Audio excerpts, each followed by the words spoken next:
Hello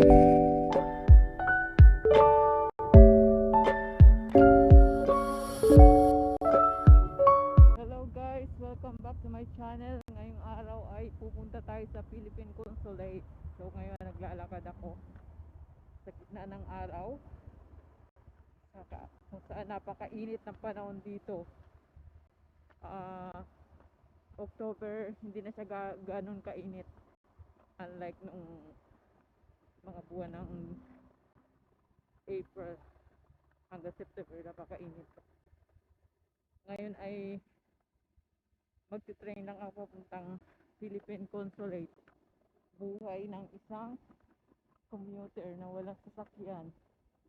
Ganyan ang buhay namin dito. Kailangan mong magtiis sa init ng araw. So, ayan guys. Malapit na tayo sa metro. Mga 3 minutes na lang. Samahan niyo po guys. Salamat nga pala sa mga bagong subscriber. Sa mga bagong nag-subscribe sa channel ko.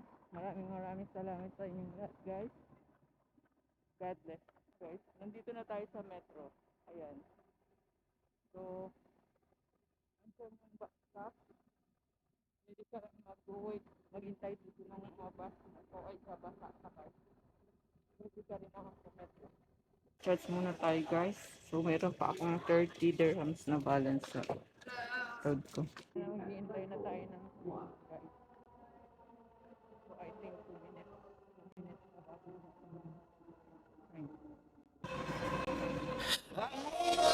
vacation. I want a taste of Hollywood tonight. Feel that sweet sensation of glam and luxury. Alright, hey, baby, I like it. Oh, I like it.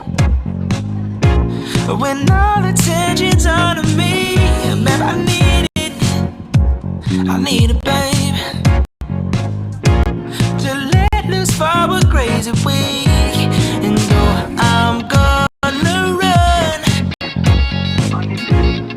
down those city streets, hey, and though let's have some fun. Come along with me, 'cause we're going to LA,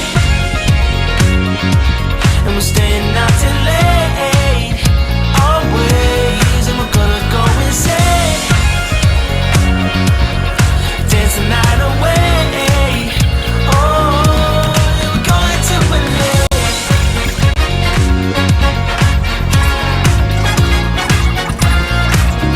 Alright, and we'll be dancing and living the sweet life every day and every night. Oh, ladies, don't wear out my name.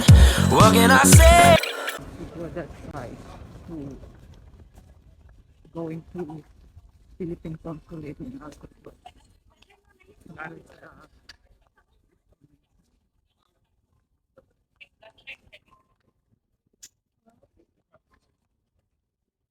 So here I have to go from here. There's a long queue.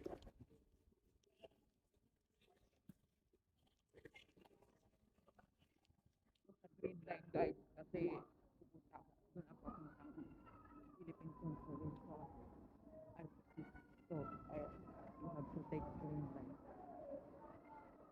Sa pod ang babae sa lalaki. It's the green line going to our destination to Philippine Consulate. Dito na tayo guys at kailangan pa natin